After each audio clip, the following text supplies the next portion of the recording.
Hello dear students, इस lecture में हम स्टडी करेंगे principle of conservation of angular momentum and then we will discuss some important examples based on principle of conservation of angular momentum. So what is the principle of conservation of angular momentum?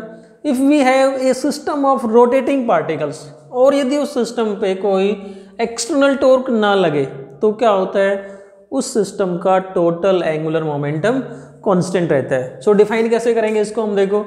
If no external torque acts on a system of particles then total angular momentum of the system remains constant. Dear students, we know that relation between torque and angular momentum, we know that torque is equal to rate of change of angular momentum, that is torque tau is equal to dl by dt. अब यदि ये जो torque है, suppose this is the external torque net torque, यदि ये system पे लगने वाली टॉर्क क्या हो, zero. If torque is equal to zero it means dl by dt is equal to zero. And we know that differentiation of constant is 0. We know that d by dt of constant is 0. So यदि हम इन दोनों को compare करते then we can say that L, that is angular momentum of the system, remains constant, right? So L constant आ गया यदि system पे लगने वाली टॉर्क क्या हो, 0. अगर हम ये कह दें कि we have a system of n particle such that L1 vector L1 plus vector L2 plus L3 and so on, and this is the angular momentum of n particles. It is equal to L, that is total angular momentum, right? और ये क्या रहेगा, constant यदि system पर लगने वाली torque क्या हो, 0. This is the law of conservation of angular momentum. So इसका मतलब क्या होगा, हम ये कह सकते हैं कि ये जो हमारे पास में n पार्टिकल सिस्टम है, इसका मोमेंटम, एंगुलर मोमेंटम हम किसी भी टाइम पे निकालें उतना ही एंगुलर मोमेंटम आप किसी टाइम के बाद में रहेगा. Means at any initial time we can say that angular momentum at an initial time is equal to angular momentum after some time, या आफ्टर सम एनी टाइम, या आफ्टर सम लेटर टाइम, किसी भी time के बाद में निकाल लो. हर टाइम पे सिस्टम का एंगुलर मोमेंटम क्या रहेगा, कांस्टेंट रहेगा. सो हम ये कहते हैं कि सिस्टम के अंदर जो पार्टिकल्स हैं, इन पार्टिकल्स का जो इंडिविजुअल एंगुलर मोमेंटम में चेंज, मान लो ये कुछ हो गया, ये कुछ हो गया, ये कुछ हो गया, ये इंडिविजुअल पार्टिकल्स का मोमेंटम चेंज हो सकता है, राइट? सिस्टम के अंदर कोई भी चेंजिंग हो, लेकिन सिस्टम का जो टोटल एंगुलर मोमेंटम है वो क्या रहेगा, कांस्टेंट रहेगा. This is law of conservation of angular momentum. Now we know that, हमने यहां से क्या प्रूव कर दिया, if torque is equal to 0 then L is equal to constant. If torque is equal to 0 then L is equal to constant. This is law of conservation of angular momentum. Now we know that relation between torque and angular momentum, vector L is equal to क्या होता है, I omega. This is the relation between angular momentum and moment of inertia. So angular momentum is equal to I omega. इसका मतलब देखो, यदि हम L को constant रखते हैं तो L is the product of I and omega. यदि सिस्टम का मोमेंट ऑफ इनर्शिया को हम डिक्रीज कर दें तो सिस्टम की एंगुलर वेलोसिटी उसी रेशियो में क्या होगी, इंक्रीज होगी. अगर मोमेंट ऑफ इनर्शिया इंक्रीज होता है तो एंगुलर वेलोसिटी को डिक्रीज होना पड़ेगा. So that L is equal to I omega remains constant. यदि हमें इन दोनों के प्रोडक्ट को कांस्टेंट रखना है तो यदि I को डिक्रीज करते हैं, ओमेगा उसी रेशियो में क्या होगा, इंक्रीज होगा. यदि I को इंक्रीज करते हैं तो एंगुलर वेलोसिटी क्या होगी, डिक्रीज होगी. So and we know that I, moment of inertia, I is equal to क्या होता है, mr स्क्वेयर. I की जगह हमने पुट कर दिया mr square into omega. So moment of inertia के लिए जो हमारे पास में एंगुलर मोमेंटम और मोमेंट ऑफ इनर्शिया, इनकी टर्म में हमने ये लिख दिया L is equal to M R square omega, right. If R decreases then we can say that omega increase, if R increases omega decreases. So keeping this product in mind, we will discuss some important examples of conservation of angular momentum.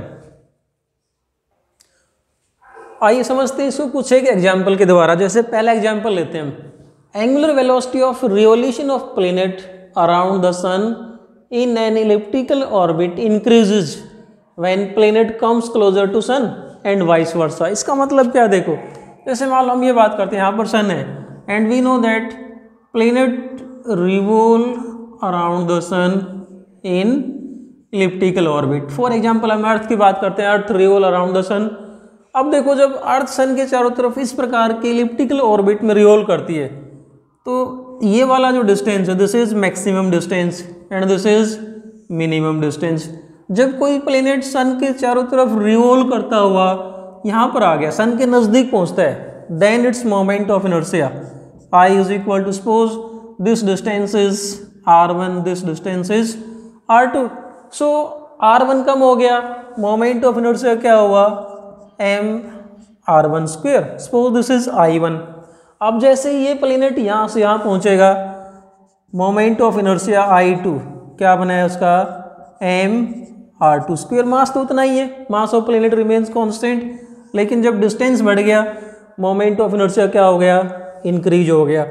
But ये planet और सन मिलके क्या बना रहे हैं, this planet and sun makes an isolated system, so there is no external torque. If there is no torque, इसका मतलब angular momentum को क्या रहना है, constant. L is equal to I omega is equal to constant. अब देखो यदि हम इस पोजीशन पे इस प्लेनेट का एंगुलर मोमेंटम निकालेंगे, then L1 is equal to क्या होगा, I1। यहाँ मान लेते हैं इसके एंगुलर वेलोसिटी क्या है, ओमेगा 1। जब ये प्लेनेट यहाँ से यहाँ पहुँचा, देन एंगुलर मोमेंटम को क्या रहना है, कांस्टेंट। एंगुलर मोमेंटम को तो L1 ही रहना है, लेकिन I1 क्या हो गया, जब प्लेनेट यहाँ से यहाँ पहुँचा I1 इंक्रीज हो गया, I1 क्या बन गया, I2, राइट। I1 हो गया I2। सो I2 इंक्रीजेस, इसका मतलब क्या होगा, एंगुलर वेलोसिटी को क्या होना पड़ेगा, डिक्रीज। सो इफ I1, अगर हम ये कह दें कि if I1 is less than I2, if I1 is less than I2, then omega 1 is greater than omega 2। इसका मतलब क्या हुआ, जब कोई प्लेनेट सन के चारों तरफ रिवॉल्व करता हो, प्लेनेट सन के नज़दीक पहुंचता है, इसकी एंगुलर वेलोसिटी क्या होगी, increase, it will start increasing about its axis, right. इसी प्रकार से जब प्लेनेट सन से दूर जाएगा, इसकी ये जो वेलोसिटी है, right, velocity around the sun will decrease. So इसको हम डिफाइन करते हैं कि areal velocity of the planet remains constant, right. इसको हम डिस्कस करेंगे नेक्स्ट यूनिट में। यहाँ पर हम केवल ये बात कर रहे हैं कि जब प्लेनेट सन के नज़दीक आएगा, इसकी एंगुलर वेलोसिटी इंक्रीज हो जाती है। प्लेनेट जैसे जैसे सन से दूर जाएगा, इसकी एंगुलर वेलोसिटी डिक्रीज होती चली जाएगी और मोमेंट ऑफ इनर्शिया इंक्रीज होगा। आई बढ़ेगा तो ये डिक्रीज हो जाएगा, आई कम होगा तो ये इंक्रीज हो जाएगा, in order to follow law of conservation of angular momentum. दूसरा एग्जाम्पल लेते हैं, बहुत इंटरेस्टिंग एग्जाम्पल हमारे डेली लाइफ में। If we have a raw egg and a boiled egg, मतलब एक कच्चा अंडा हो और एक उबला हुआ अंडा हो, उन दोनों को देख के हम कैसे बता सकते हैं कि कौन सा अंडा इनमें से कच्चा है और कौन सा उबला हुआ है। क्या करते हैं, दोनों एग हम लेते हैं और इनको किसी टेबल पे रखकर इनको स्पिन करवाते हैं, दोनों को स्पिन करवाते हैं, थोड़ा सा घुमा देते हैं। तो जो बॉइल्ड एग होगा दैट विल स्पिन फास्टर, अगर बॉइल्ड जो होगा दैट विल स्पिन फास्ट, और जो रॉ एग होगा इट विल स्पिन स्लो। क्यों, क्योंकि रॉ एग में जो इसका जो लिक्विड पार्ट है वो सेंटर से दूर चला जाएगा, we can say that mass is away from axis of rotation. जब मास एक्सिस ऑफ रोटेशन से जितना दूर जाएगा then we know that moment of inertia क्या होता है, is equal to M R square. R बढ़ गया, मास सेंटर से दूर चला जाएगा, मोमेंट ऑफ इनर्शिया इंक्रीज हो गया, तो एंगुलर मोमेंटम क्या होता है, L is equal to I omega. L को कांस्टेंट रहना है। अब यदि आई बढ़ेगा तो ओमेगा क्या होगा, डिक्रीज होगा। इसलिए जो कच्चा अंडा है दैट विल स्पिन स्लो, और जो बॉइल्ड एग है इस पे तो क्या होगा, इट्स मास इज कांस्टेंट, जहाँ पर मास हो वहीं का वहीं रहेगा, यहाँ पर मास सेंटर से दूर चला गया, इसलिए जो बॉइल्ड एग है that spins fast. Let us take some another example. Next interesting example is, कभी आपने सर्कस देखा होगा, और सर्कस में जो एक्रोबेट जो कलाकार होते हैं वो अलग अलग कलाबाजी दिखाते हैं हमें। A circus acrobat performs feats involving spin by bringing his arms और legs close to his body and vice versa. For example, जैसे हमने यहाँ पर एक डायग्राम बना के आपको समझाने की कोशिश की है कि ये मान लो कोई सर्कस एक्रोबेट है, कलाकार है, सर्कस में डांस करने वाला कलाकार है, अपनी एक लेग को पीछे पुश करके अपने आप को यूँ रोटेट करवाता है। सपोज इसने अपने आप को यूँ इस डायरेक्शन में रोटेट करवाया, और फर्स्ट पोजीशन में क्या है, इसके हाथ बॉडी से दूर है। जब इसके हाथ बॉडी से दूर हैं तो क्या हो गया, mass is away from axis of rotation, mass दूर हो गया तो क्या हो गया, आर इंक्रीज हो गया। आर इंक्रीज हो गया तो मोमेंट ऑफ इनर्शिया बढ़ गया। सो इसकी जो एंगुलर जो मोशन होगा, एंगुलर वेलोसिटी होगी, दैट विल बी स्लो। अब यही कलाकार यदि अपने हाथ पाँव को बॉडी के नज़दीक यूँ ले आता है, जैसे हम यहाँ बात करते हैं, ये जो पाँव इसने पहले जो फैला रखा था इसको पास ले आएगा, तो क्या होगा, मोमेंट ऑफ इनर्शिया डिक्रीज होगा। मोमेंट ऑफ इनर्शिया डिक्रीज होगा तो इसकी जो स्पिन है दैट विल इंक्रीज, मतलब एंगुलर वेलोसिटी क्या होगी, इसकी इंक्रीज हो जाएगी। सो इस प्रकार से ये जो सर्कस में जो कलाकार होते हैं हमें अलग अलग कलाबाजी दिखाते हैं on the basis of law of conservation of angular momentum. इसी प्रकार से जो बैले जो डांसर होते हैं, वी कैन से दैट जो बैले डांसर होते हैं, बैले डांसर भी अपनी जो हम ये कह दें जो स्टेज होती है उस स्टेज पे जब डांस करते हैं तो अपनी स्पीड को बॉडी के अकॉर्डिंग, अपने हाथ पाँव को बॉडी के नज़दीक लेके आए या बॉडी को दूर लेके जाते हैं, उसी के अकॉर्डिंग उनकी जो स्पिन है दैट इंक्रीजेज और decreases, which follows the law of conservation of angular momentum.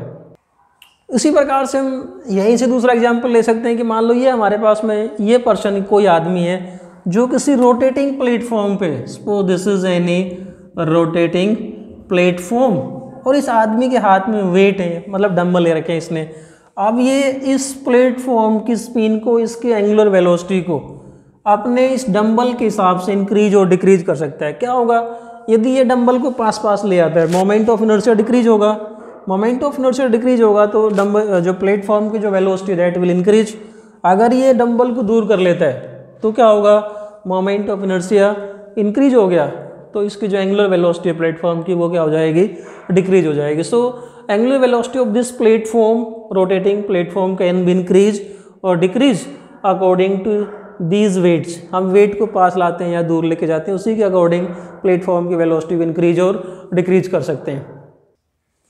Next example देखिए, the angular speed of the inner layers of whirlwind, और जिसको हम टॉर्नेडो कहते हैं, व्हर्लविंड या tornado is alarmingly high. Whirlwind आपने देखी होगी कभी गर्मियों के दिनों में, इस प्रकार से गोल गोल हवा चक्कर काटती हुई आती है, जिसको कई बार बच्चे भूत या भूतनी कह देते हैं कि भूत आ गया चक्कर काटता हुआ। इस प्रकार की जो हवा आती है, गोल चक्कर काटती हुई हवा, और ये तेज़ी से ऊपर उठती हुई चली जाती है। अगर ये जो गोलाई में हवा जो चक्कर काटती हुई आती है, अगर इसको हम ध्यान से देखें तो यहाँ पर जो एयर की जो इनर लेयर्स होती हैं, इनकी जो स्पीड है वो क्या होती है, काफ़ी हाई होती है as compare to outer layer. ये जो गोलाई में जो हवा चक्कर काटती है, इनकी इनर लेयर्स की स्पीड ज़्यादा होती है। क्यों?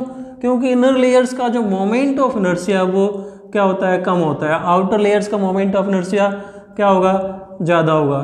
सो आउटर लेयर्स का मोमेंट ऑफ इनर्शिया ज़्यादा होगा तो उनकी एंगुलर स्पीड कम होगी। इनर लेयर का मोमेंट ऑफ इनर्शिया कम है तो एंगुलर स्पीड क्या होती है, इसकी ज़्यादा होती है। नेक्स्ट एग्जाम्पल देखिए, मोशन ऑफ साइकिल और ए बाइक और मोटरसाइकिल। कभी आपने सोचा है कि जब आप साइकिल चला रहे हो, चलती हुई साइकिल पे बैठना, मतलब यूँ कह दें कि जब साइकिल स्टैंडिंग है, यदि साइकिल एक जगह रुकी हुई, साइकिल इज एट रेस्ट, तो इस पे बैठना बड़ा मुश्किल होता है, हम गिरेंगे या तो इधर गिरेंगे या फिर इधर गिरेंगे। लेकिन जब इसी साइकिल को हम मोशन में ले आते हैं तो चलती हुई साइकिल का बैलेंस बन जाता है, रुकी हुई साइकिल पे हम या तो इधर गिरेंगे या फिर इधर गिरेंगे। तो ऐसा क्यों होता है? Because it is according to law of conservation of angular momentum. जब मान लो कोई साइकिल का, this is the wheel of tyre, right, this is the wheels of the cycle and cycle is moving in this direction. So इसका जो angular momentum है इधर हुआ, अगर व्हील यू मूव कर रहे हैं तो एंगुलर मोमेंटम इस डायरेक्शन में होगा। सो जब साइकिल मोशन में आ जाती है तो direction of angular momentum is this. अब यदि हम इस साइकिल पे कोई एक्सटर्नल टॉर्क नहीं लगाएंगे तो क्या होगा, इसकी जो डायरेक्शन है दैट विल रिमेन कांस्टेंट, इसी डायरेक्शन में रहने की कोशिश करेगी, ना साइकिल इधर गिरती है ना इधर गिरती है, मतलब अपने आप अपनी डायरेक्शन को ये चेंज नहीं कर सकती। इस कारण से क्या होता है, इसकी जो डायरेक्शन है, direction of angular motion remains constant, so that's why does not fall. Cyclist क्यों नहीं गिरता? क्योंकि एंगुलर मोमेंटम इसी डायरेक्शन में है, तो ये ना तो इधर जाएगा ना इधर आएगा, इसी डायरेक्शन में रहने की कोशिश करेगा, अपने आप को यहीं का यहीं बैलेंस करने की कोशिश करता है। टायर यूँ रोटेट कर रहे हैं, angular momentum in this direction that tries to remain constant. इसलिए जब कोई साइकिल मोशन में होती है तो उसका बैलेंस बना रहता है। देखो नेक्स्ट एग्जांपल लेते हैं हम, काफ़ी इंटरेस्टिंग है। A diver performs somersaults by jumping from a high diving board. कभी ये जो पानी में जो छलांग लगाने वाले जो गोताखोर होते हैं, इनको कभी आपने देखा हो, ये पानी में जंप करने से पहले, पानी में गिरने से पहले, यहाँ से यहाँ तक आने से पहले बीच में बहुत सारी हमें कलाबाजी दिखाते हैं, बहुत सारी एक्टिविटीज़ दिखाते हैं। तो ये कलाबाजी कैसे दिखाते हैं? वेरियस somersault किस प्रकार से परफॉर्म करते हैं? जब यहाँ पर मान लो ये डाइवर है, जब जैसे ही इस डाइविंग बोर्ड से छलांग लगाता है, पहले तो अपनी बॉडी को, अपने हाथ पाँव को सीधा रखता है, उसके बाद में क्या करता है, अपनी बॉडी को ये कर्ल कर लेता है, कर्लिंग द बॉडी। इस प्रकार से अपनी बॉडी को इसने कर्ल कर लिया, राइट, कर्ल कर लिया तो क्या हुआ, इसका जो मोमेंट ऑफ इनर्शिया है that decreases. Moment of inertia decrease हुआ तो क्या होगा, इसकी जो एंगुलर वेलोसिटी है दैट विल इंक्रीज। सो गिरने से पहले बीच में जब इसकी एंगुलर वेलोसिटी इंक्रीज होगी then he can perform various activities. और जैसे ही पानी में गिरेगा, गिरने से पहले फिर से अपने हाथ पाँव को स्ट्रेच कर लेता है पहले की तरह, ताकि हाथ पाँव स्ट्रेच करेगा तो क्या होगा, इसकी जो moment of inertia that will increase. Moment of inertia increase होगा तो इसकी एंगुलर वेलोसिटी डिक्रीज होगी, तो पानी में हल्के से आके गिरेगा। लेकिन गिरने से पहले, छलांग लगाने के बाद में और गिरने से पहले ये वेरियस somersault परफॉर्म कर सकता है because of law of conservation of angular momentum.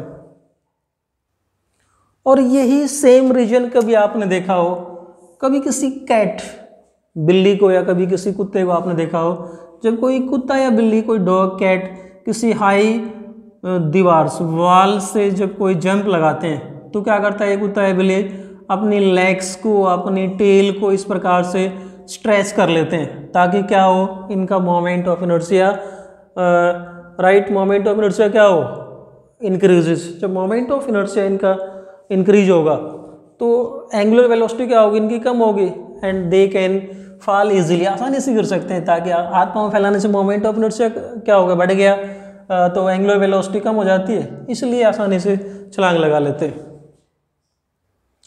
Next example देखिए, कभी आपने ध्यान किया हो हेलीकॉप्टर में, all helicopters are provided with 2 propellers. Propellers क्या होते हैं, इसके ये जो पंख हैं, जो हेलीकॉप्टर्स के ये जो उड़न पंख हैं, इनमें हेलीकॉप्टर में 2 प्रोपेलर होते हैं। इन दो का काम क्या है, एक ये वाला जो प्रोपेलर है ये तो क्या करता है, it helps in lifting of the helicopter, right. जैसे ये वाला प्रोपेलर तो क्या करेगा, हेलीकॉप्टर को लिफ्ट करने में हेल्प करता है। अब जब ये प्रोपेलर मूव करेगा, it will rotate, there is torque. इस टॉर्क की वजह से क्या होगा, इसकी डायरेक्शन चेंज होगी। अगर मान लो हम ये कहते हैं कि ये वाला जो propeller it is rotating in this direction, तो हेलीकॉप्टर की डायरेक्शन इधर हो जाएगी। इसको बैलेंस करने के लिए, इस टॉर्क को काउंटर बैलेंस करने के लिए ये दूसरा जो प्रोपेलर है, इसका काम क्या है, इसके कारण से इस पे जो टॉर्क लगेगी उस टॉर्क को ये बैलेंस कर देता है। So helicopters are provided with 2 propellers. अलग अलग हेलीकॉप्टर में ये दीज में भी प्रेजेंट एट डिफरेंट प्लेसेस, किसी में एक आगे होता है, किसी में यहाँ हो सकता है, राइट, किसी में दीज में भी कोएक्सियल, एक नीचे हो जाता है एक ऊपर हो जाता है। So these are provided with 2 propellers. तो काम क्या है इनका, एक प्रोपेलर के कारण से जो टॉर्क लगती है उसको बैलेंस करने के लिए दूसरा प्रोपेलर लगाया जाता है। नेक्स्ट एग्जांपल लेते हैं हम, स्पेसक्राफ्ट ओरिएंटेशन। स्पेसक्राफ्ट का नाम आपने सुना होगा, जिसको हम अंतरिक्ष यान कहते हैं। जैसे अभी कुछ टाइम पहले recently Mars 01 orbiter, it was one of the spacecraft launched by India, right. तो ये जो स्पेसक्राफ्ट है इनके ओरिएंटेशंस को कंट्रोल करने के लिए इनमें क्या लगाते हैं, these are provided with a wheel, right. This is the wheel for controlling orientation of the spacecraft. Suppose spacecraft is moving in this direction. अब इसके ओरिएंटेशन को हमें चेंज करना है, तो क्या करते हैं, if this wheel is moved in this direction, if this wheel rotates in this direction, तो क्या होगा, इस पे जो टॉर्क लगेगी that will act in this direction. So क्या होगा, wheel is rotating in this direction, तो इसके टॉर्क को कंट्रोल करने के लिए इसकी जो direction that will change in this direction, right. So torque, लगने वाली टॉर्क को काउंटर बैलेंस करने के लिए डायरेक्शन चेंज होगी। अब इस डायरेक्शन में चलना है, stop the motion of this wheel, direction change, it will move in this direction. So for controlling the orientation of spacecraft, spacecraft are provided with a wheel. So ये थे dear students हमारे पास में कुछ एक examples of conservation of angular momentum. Thanks and keep on watching.